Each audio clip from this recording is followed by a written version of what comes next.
All right, we're back with another pickup video. It is Tuesday, March 25th in the NBA. We have another 8-game slate, kind of the sweet spot. Not too many games, not too few games, and we had a good day yesterday. So going to try to replicate that today. Just going to jump right into things. We're going to go over the recap. We are going to go over the injury news, and then we'll hop into some plays for today. And yeah, going to try to keep it rolling. So if that sounds cool, go ahead and leave the video a like, comment something down below. It does tell YouTube to push this video out a little bit more when you do that. And of course, subscribe if you are new. We're just continuing to roll. So let's get into it. All right, so jumping into the recap of yesterday's video picks, we talked about a whole bunch of different plays, but these were the ones we kind of focused on. The official bets were Miles Turner under 16.5 points. Great read there. He only ended with 7, and they had a very good game. The Pacers look really good right now, but just a tough matchup for Miles Turner. Luka over 27.5 points. He ended with 32, so easy cash there as well. I also talked about his first quarter points. He cashed that one. And also I said, hey, maybe go to 10-plus points because he's been cooking in that first quarter. He ended with 11. Josh Giddey over 17.5 rebounds and assists. Ends on the hook with 17. I think if I just put it together and said, hey, 9 assists and 8 rebounds is not going to get it done, probably would have just gone with the PRA, which actually had a better hit rate too. We talked about that in the video yesterday too. So maybe if you pivoted and went to the PRA, that was a better read because he dropped 26 points and he is continuing to cook. And so are the Bulls. The Bulls are winning games. It's kind of been crazy. But yeah, so hook on the Josh Giddey line, and then RJ Barrett was another line we talked about. He ended up being a late scratch. Pretty much right after I posted that video, he was ruled out. We also talked about some leans. Brook Lopez over 13.5 points. He had 23. Jordan Poole under 3.5 assists. He had 1 assist. And then Josh Giddey triple-double for another plus money play. Again, he ended with 9 assists and 8 rebounds. That's a typo there. But of course, comes up just short of the triple-double. But he was getting there, and that was like a plus 375 whatever play. So yeah, pretty good reads overall. We had some great reads in addition to this as well. So if you're interested in getting access to all my picks, definitely check out the link in the description down below. You can sign up. It's a step-by-step process. And of course, plenty of different ways to get in for free, signing up using my code to all those different DFS platforms like PrizePicks, Underdog, Sleeper, Dabble. I just got a notification. We just got a new member. So yeah, we're having a lot of fun. There's a chat in here as well. You can share your own slips. We got some seasoned chefs in there doing their thing. We're just going to try to continue to roll throughout the rest of the NBA season and into the playoffs. And then, of course, WNBA and MLB going to be starting up pretty soon as well. So let's get into the injury news, and then we'll talk about some plays for today. So hopping over now to RotoWire to check out the injury news for today. We got the Spurs versus the Detroit Pistons. Stephen Castle is going to be a game-time decision. Bassey's still out for this team. Castle been one of their main guys in terms of scoring with no Fox and Wembanyama, so obviously big news there. Could be looking at an under for the San Antonio side of things, especially because of the 10.5 spread. And Detroit been playing, they're a good team now. They're not last year's Detroit Pistons. Cade Cunningham on this side of the court is going to be a toss-up to play, though. He's a game-time decision as of right now, along with Tim Hardaway Jr. We know Jaden Ivey's going to be out. I'm hoping Cade plays in this one because I do have a couple plays, or at least one play on this Detroit side that is an over. We're going to talk about that in this video, but that's the injury news for that first game. Going into Orlando and Charlotte, Cole Anthony, doubtful. He's been dealing with that toe injury. And then the other side of things, Josh Okogie is going to be questionable. So nothing too crazy there. We know we've seen with Cole Anthony been out for a few games with Orlando. It's really been the Paolo show. Franz has had some good games as well. KCP playing a whole lot better. So just keep that in mind. It is a back-to-back set for the Orlando Magic as well. 5.5-point spread in favor of them. And they've kind of been hit or miss this second half of the season. But again, Paolo and Franz have kind of been the main guys. And the Charlotte defense is kind of, you don't really know what you're going to get with them. They have, a very mediocre defense overall. But you never know if they're going to get, trounced by a team. You never know if LaMelo is going to, play the entire game or what it might be. But he could be in a good spot to get his overs today. The projected minutes from the Hornets looking like this, so it looks like they're going to, run Miles Bridges and LaMelo as much as they can. It's been a roller coaster season for them. But maybe they can sneak a win at home against the Magic. Golden State and Miami, this is going to be the return of Jimmy Butler to Miami. Also, Andrew Wiggins playing very well. He'll be playing his old team. It's not in Golden State, so maybe not a little bit, not like as much as Jimmy Butler's return, but still Andrew Wiggins playing really well. And he's going up against a team that gives up a lot of spot-up shooting, which is his bread and butter there. And he's looked really good. And even in Miami, he's handling the ball a little bit more, scores a lot early, or at least he was a little bit, when he just got to Miami. But also, pretty good spot for him. His line's only at like 21.5, 22.5, wherever that points line is, could be a good spot for him. And then the big news for the injuries, of course, is going to be Steph Curry. Is he going to play, miss the last few games? And if he does, Jimmy Butler's, easy Jimmy Butler go-to might look a little less, enticing if Steph Curry is out there on the court. But Jimmy Butler, obviously a great look here in his return to Miami. You know what he did, a few years ago in that Timberwolves the practice where he went off against the G Leaguers, or with the G Leaguers against the starting lineup. Maybe he tries to do some of that and send a message to Pat Riley and the Miami Heat organization. And for the Miami Heat, still no Jovic, and Duncan Robinson going to be a game time decision. Moving along to Dallas and New York, we got Anthony Davis. This is a back-to-back for Dallas, so he did return yesterday. He looked okay. He cost us some money in the Discord, unfortunately, but he's looked pretty good. I don't expect him to play today. Back-to-back, coming back from a long absence. I doubt he's out there. And the Knicks side of things, we have Brunson still out, McBride still out, so we're going to get Cam Payne in the starting lineup. Mikal Bridges, probably the main guy I'm going to be looking at to score the ball. He's been very consistent without Brunson in the lineup. And then I kind of brushed over the other injuries for Dallas, but still no Gafford, still no Lively. So probably running Kai Jones in that starting spot. Then we got Atlanta and Utah. Trae Young going to be a probable tag like he always is. Capella still out. Nance out. And Wallace going to be out here. For the Houston side of things, it's just Reed Shepherd. So they got Amin Thompson back. He's ready and playing the whole bunch of minutes like he was before. So here's the projected minutes for that team. They're still holding down that second spot in the West. So it could be an okay game for some overs on the Houston side of things. It's just hard to choose who's going to go off against them. Kind of turning into one of going to a Celtics team or something like that. Who's going to be the main guy to score. But could be a good spot for some assists. Could be a good spot for some rebounds as well. This is a 235.5 total and an 8-point spread in favor of Houston at Houston. Then we got Memphis and Utah. We got Bagley still out. John Morant's going to be still out. He's been extended absence at this point. Scottie Pippen starting. Desmond Bane, Santi Aldama, Jaren Jackson all look like they're good to go. So it could be a good spot against Utah. You just got to be worried about the spread here. Utah is at home. They're playing most of their players. Look like Markin and John Collins out. Probably no Clarkson here either. But the guys that are getting minutes have been playing okay. Walker Kessler, Filipowski has been getting a decent amount of run. Collier, 27 minutes. So hard to get some overs for Utah again because you don't know who's going to get a ton of minutes. Looks like Keontae George going to be leading the way in terms of the projections, in terms of how many minutes they might get. But again, you got to worry about that spread. But if Utah can keep it close, could be a good spot for some Memphis players. Utah is at home here. Cleveland and Portland, we got no Donovan Mitchell, so that's going to be obviously the big news here. So got to be looking at guys like Garland, got to be looking at guys like Mobley. 6.5-point spread in favor of Cleveland. They're on the road here as well, so a lot of favorites on the road. So if Portland can keep this one close, Denny Abdi been playing really well. Anthony Simons, Kamara, these guys are going to get big minutes. 38 projected minutes for Vija Shaden Sharp, also another guy that's been getting a ton of minutes and been pretty good. So if they can keep this game close, definitely could be a good spot for some overs. But obviously, with the injury news here, you got to be looking at Garland. You got to be looking at Mobley. Those are the two guys that really step up pretty consistently without Mitchell on the floor. And then we got the last game of the night, which is OKC and Sacramento. Sacramento is going to be on a back-to-back. They just lost to Boston yesterday. For the OKC Thunder, we got no AJ Mitchell, we got no Dieng, we got J-Dub as a game-time decision, as well as Chet Holmgren. So I'd like to see if they're going to play. Could be the Shai Gilgeous-Alexander show, kind of trying to wrap up that MVP conversation with Jokic now missing the last 5 or 6 games. And, on a back-to-back set here against Sacramento, who gives up a decent amount of points, could be a good spot to look at Shai. And then on the Sacramento side of things, Malik Monk and Doug McDermott, Carter, those are going to be the main guys in the game time decision report. Malik Monk being the main guy of all those. Sabonis has returned. He's looked okay now in the last, I guess this last game. But Sacramento not playing very well, to be honest, at the last few games. So 10-point spread in favor of OKC. But again, Sacramento is at home. If this can stay close, I'd probably be looking at a guy like SGA. All right, so jumping into our first play here, we're going to be using a tool called Props Madness like we always do. If you want to go ahead and check out Props Madness for a free week, you can go ahead and do that using my link in the description down below. Sign up using code RICH. You're going to get that free week, and you're also going to get 25% off your first month or your first year. And yes, they do have WNBA. This tool is awesome. You're going to see how powerful it is. It gives you how the players score, how defenses defend that certain type of scoring, their hit rates, their shot charts, how other players similarly to the player that you're looking at go over their lines or not. It's just an awesome tool, and you're going to see it throughout this entire video. So definitely check out Props Madness. They're the best tool out there for the NBA or the WNBA. And we're going to start off with Jalen Duren here. Now, we went to his points and rebounds the other day. It was at 24.5. He came up just short. Now we're looking at a 25.5, and I do like this. It's a very similar situation here. Now, the only problem is Cade Cunningham is a game-time decision. If he doesn't play, I don't love this as much, to be totally honest, but I think he can still get there, seeing as how the San Antonio Spurs have defended players in its the restricted area. Putbacks is very, very weak, even with Wembanyama in the lineup, but even so, more so now that they don't have a main, shot protector down there. Duren's going to be, hopefully the biggest guy in the court down there and probably have some success. And they're 10.5-point favorites where they win those games by that much. Duren's been pretty good. So we're going to take a look at points and rebounds. We're going to see, just how they're going up against these guys. So first of all,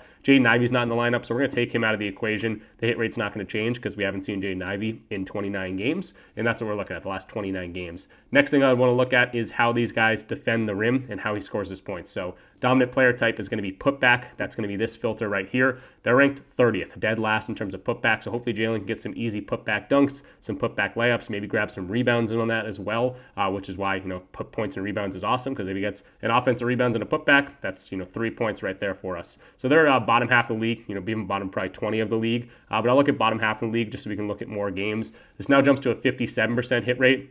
This probably goes hand in hand for most teams, but they're also very weak interiorly. They're ranked 27th in terms of restricted area defense, this DSZ filter. And we're going to see, this hit rate jump up even a little bit more when you take into account teams that are also bottom half of the league in terms of defending that. Now we're looking at a 64.7% hit rate. So obviously Duren been pretty good in these situations. Obviously it's 11 to 17 hit rates, something we're looking for in terms of a good play. Very, very weak interior defense. If you can get some putback dunks, putback layups, that's going to be icing on the cake for us. But yeah, the points and rebounds looking really, really good. You can see his rebounding has been awesome, 64% hit rate. His points have been there as well. You just got to worry about him getting into foul trouble. But with Castle potentially not playing this one either, their shot creators are looking, less and less likely to be out there drawing fouls on a guy like Duren. So hopefully he can get the time on the court. And again, you might be worried about a blowout situation, but even in games they've won by 10 plus points, we can go right here, won by 10 plus points, it's a 10-point spread. He's over this in 71.4 of those games. So yeah, like what I've seen from Duren, sometimes he doesn't show up, but more consistently he does. And I'm really liking this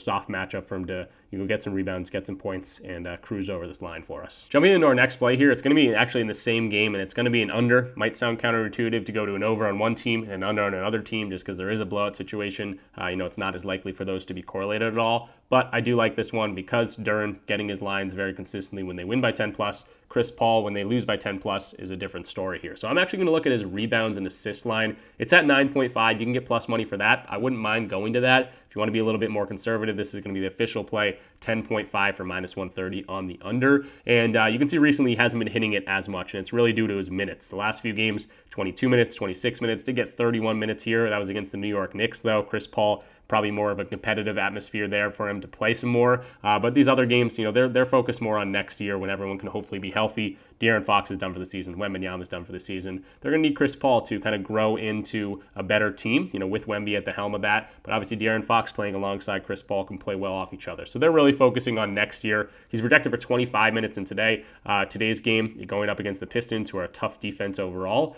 But, I wouldn't be surprised if we see less than that. We've seen 22 from him a decent amount. We've seen him 18 minutes down here. So his minutes are just low, and that's the main point we're going to be attacking here. So hasn't been hitting it recently because of that drop in minutes. And then you think about his matchup he's got going on here today. Detroit ranked number 5 in terms of interior restricted area defense. That's where 39% of his defense comes from, or his assists come from.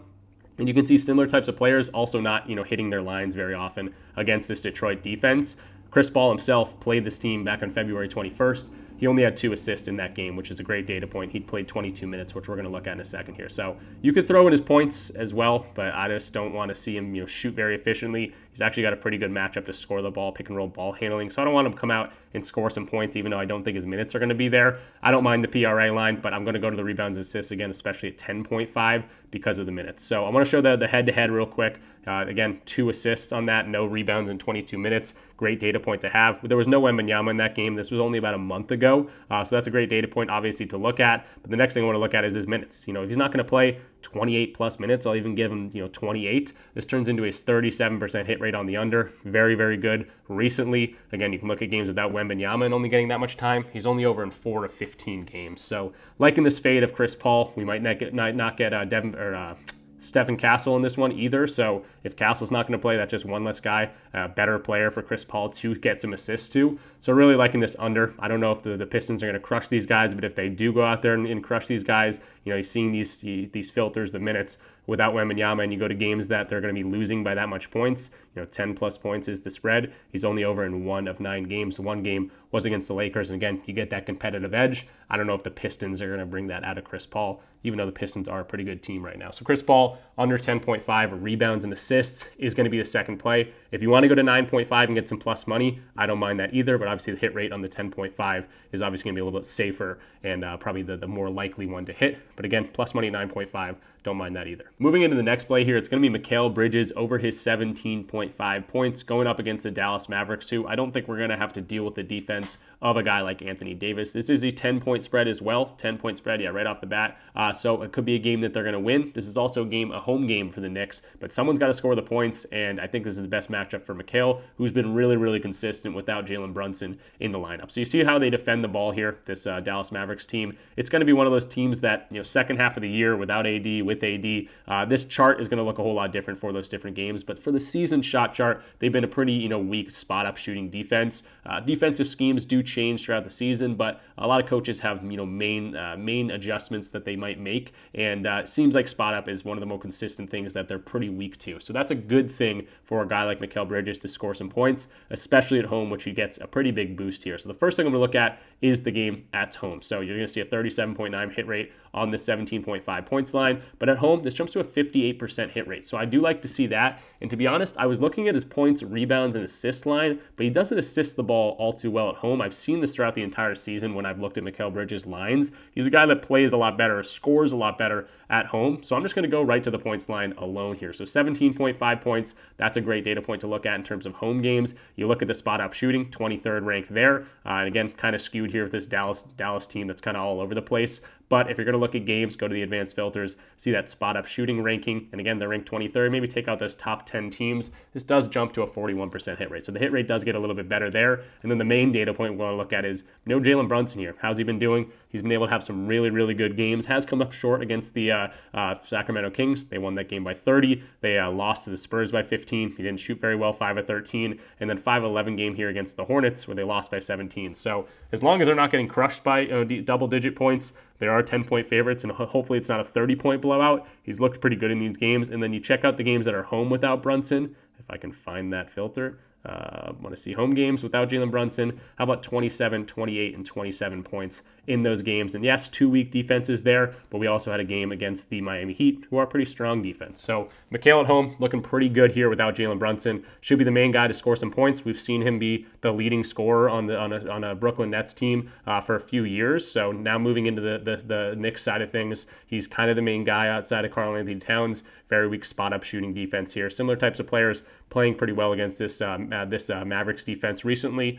So liking Mikal Bridges over 17.5 points. You could look at the rebounds here as well, but I just don't like the consistency here. I really just like the how he scores the points at home, and I think he's going to do that once again here. So I don't know if we're going to get 20, 25 plus, but all we need is 18 here for it to cash. Moving into our last official video pick for the day, it's going to be DeAndre Hunter at 13.5 points. I'm liking this line. It's suspiciously low, to be totally honest, but he's been pretty good on the Cavs. You look at games with Jared Allen, who hasn't missed much time recently, over in 55.6% of games. And now we get no Donovan Mitchell in this game. And we've seen 2 games without Donovan Mitchell and with Jared Allen. So pretty much 2 games that he's played with the Cavaliers and not had Donovan Mitchell in the lineup. He crushed this game in one of those, 32 points and 18 points against the Grizzlies. And this 32-point explosion was against this exact same Trailblazers team. So I'm not sure why this is too low. Isaac Okoro was active in that game. Ty Jerome was active in that game. And he got 32 minutes. Yeah, he's projected for 26 minutes in this game. That goes hand in hand with his projection because you get 5 extra minutes in overtime. I assume he went out there and played all 5 minutes in overtime just because of how he was playing throughout the game. But he's done this literally against this exact same team. Spot-up defense, sure, they're ranked 9th, pretty good, but transition, free throws, isolation, all a weaker matchup for him. You can see similar types of players to a guy like DeAndre Hunter going over pretty consistently against this Trailblazers team. So not sure why this is too low. 13.5 is available on all the books and it's favored on the under. So I think we're getting some great value here. This could definitely be a ladder opportunity. You look at guys like Darius Garland without Donovan Mitchell in the lineup. You look at guys like Evan Mobley without Donovan Mitchell in the lineup. And their lines are, pretty good hit rates on the over, but at the same time, right around their line. DeAndre Hunter, on the other hand, is in an opportunity to absolutely crush this line. So we just need 14 points to go over. But I could see him absolutely crushing this line like he did against this exact same team in this exact same situation. So DeAndre Hunter, kind of a no-brainer for me to this one. Again, suspiciously low. What do the books know that I don't? Projected for 26 minutes. You see games without Donovan Mitchell in the entire year. Obviously, a huge hit rate, 82.8% of hit games he's going over this. Totally different situation on a totally different team, but at the same time, we saw the 2 games that he's played with the Cavs. So DeAndre Hunter, 13.5 points. Seems way too low. I do have a couple leans in this one that I want to talk about, but if you made it this far in the video, I'd definitely appreciate if you hit the like button, subscribe if you are new, and of course, comment something down below to tell YouTube to push this content out a little bit more. And also, definitely check out the links in the description down below if you want to support my channel. It's great to sign up using my codes to all those different platforms. PrizePicks is Taco Tuesday today. Underdog has a discount on Jimmy Butler's square to his points line because he's returning to Miami. A lot of these different platforms gives you discounts, free squares, especially as a new user. You're going to get deposit bonuses using my code. It's a great time to get onto these different platforms. It's a great way to support my channel. It's also a great way to get into my Discord for a free month. So if you want access to all my plays and a really fun Discord community, definitely check out the link in the description down below. Just read what you got going on down there. It's a step-by-step process of how to do things, how to get the free months, how to sign up, and what you're going to get using my code for all those different platforms. Again, Taco Tuesday on PrizePicks. We're going to get discounts over there. Maybe a good day to check them out. Underdog is always a good platform. I use it probably the most out of any other platform. They got really, really cool lines that no other books have. I'm talking like first quarter PRA, bread and butter. A lot of free throw lines are fun to go to on Underdog, and we have a very good success rate over there. So you get access to all my Underdog slips, my PrizePicks slips, whatever that might be. And it's just a fun community. So definitely check us out if you made it this far. I did think I was on this screen the entire time, so I was just mini-faced doing that whole spiel, but that's okay. Here's the discount on Underdog right now. So if you're new to Underdog, you get the deposit match up to $1,000. You're going to get a free square as a new user, and you're going to get access to a Jimmy Butler discount here at 15 points with the storyline of him playing his old team. Obviously, you want to take advantage of that using code RichPicks when you sign up. Again, you get the free month in the Discord as well. Going into what Jimmy Butler's been able to do on the what's this team called? The Golden State Warriors with Draymond Green. He's been able to go over this. So this is just games not with Draymond Green. It's just games on the Warriors pretty much. Over 15.5 points. Really, we're looking at over 14.5 points. He's done it in 14 to 19 games. If you take Steph out of the equation on these games, he's over in all those games, 24 and 25 points. So very good opportunity here for Jimmy Butler, even if Curry does play, to hit that discount line. For Jimmy Butler in general, though, for a lean in this one, I do want to look at his assists just because without Curry, he's been able to get a lot of assists. But even with Curry in the lineup, he's over in 47% of games. And again, he's going up against a team that he played with before, and he's got some bad blood going up against him. And we know what Jimmy Butler can do when he's got some bad blood and playing really his hardest. So Jimmy Butler, a guy that Celtics fans don't really love, but he's got that dog in him, and I expect him to show up today. Maybe he goes out there and grabs some rebounds. He's been able to do that pretty well. Probably his PRA would be my favorite line to go to in terms of a lean. I know a lot of people are going to be tuning into this game, so I wanted to give my 2 cents on it. So Curry plays, obviously his points might take a little bit of a hit. This line probably drops a little bit, but if Curry doesn't play, 34.5 PRA for Butler. Looking pretty good. Maybe sprinkle something on his double-double, which is probably plus 300 in a lot of places right now. So Jimmy, I'm liking the 34.5 PRA as a lean here. And then for another lean in this same game, don't forget Andrew Wiggins also going to play with a little extra oomph going up against his old team. He's coming off a 30-piece and a 42 bomb, and that was against the Rockets and then against the Charlotte Hornets, a more mediocre defense. He's got that extra oomph. He's looked really good in a Miami Heat uniform. You see games playing with Bam Adebayo over in 53.8% of them. This 21.5 line is plus money. I'm sure you can find it for 20.5, which you can at a lot of different places. So ESPN bet, maybe it's too juiced. Maybe go to a PrizePicks at 21 or something like that. But again, pretty good hit rate here. Got a solid matchup in terms of spot-up shooting. Similar players haven't been as good against them, but wanted to point out Andrew Wiggins. Maybe not a lean, honestly, even in this one. Definitely not an official pick. Just wanted to point out that Andrew Wiggins has been really good in terms of scoring, coming off 2 really good games. Maybe you got that extra storyline. If you're going to Jimmy Butler, maybe you want to sprinkle something on Andrew Wiggins to score some points too. And I was going to mention some other leans, but I definitely want to dive a little bit deeper into some of these games, see what we're going to get for some more injury news to actually start digging in and making more plays. So we're going to focus on the official plays here. I talked about Andrew Wiggins. I talked about Jimmy Butler, but those are more storyline plays if you're watching that game to throw down something on those guys, just because it's a fun one, to be totally honest. Neither of those guys have a great matchup when you actually look at the stats. Jimmy Butler would be the one, probably the guy that I favor in terms of what he could do against his old team, just because we've seen him do that time and time again. But at the same time, Andrew Wiggins has been pretty consistent, and now he's got that extra room to play for. So it could be a fun one for those leans, but focusing on the official video pictures, the recap: Chris Paul under 10.5 rebounds and assists, Jalen Duren over 25.5 points and rebounds, Mikal Bridges over 17 points, and then DeAndre Hunter over 13.5 points. Those are the official plays, the ones that I'm riding with right now. If you want access to all my plays, again, link in the description down below. It's a DubClub link. Sign up through DubClub and then connect your DubClub account to your Discord account. and that's where all the magic happens. You can see it right here, all my different plays right here. You get the rich chat, the seasoned chef, share your own slips. It's a whole lot of fun. So that's going to do it for me in this one. We talked about 4 official plays, did talk about some leans as well. Didn't deep dive as much as we typically do, but that's what I'm going to be doing for over the next few hours to get those, official plays out to the Discord and some other leans and things like that. And of course, my full slips on Underdog and PrizePicks and Sleeper and Betr and Dabble, all those different platforms that we attack each and every day. A lot of plus money plays that we're looking for on those parlay platforms, which is a lot of fun. Also, check out Props Madness if you are interested in that tool that I was using throughout the entire video. It's an awesome tool. It's a lot of fun to use as well. If you ever coached any basketball or any sort of team and you make up a play and it actually comes to fruition on the court, you guys do it to perfection and it goes out there and they actually score the bucket or something like that. It's kind of similar when you go into attack a certain player and you're looking at all these filters and it comes out to be perfect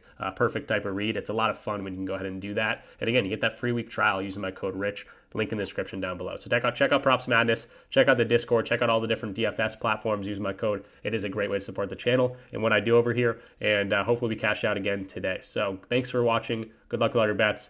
Leave the video a like, comment something down below, subscribe, all those good things, and I'll see you guys in the next one. Peace out.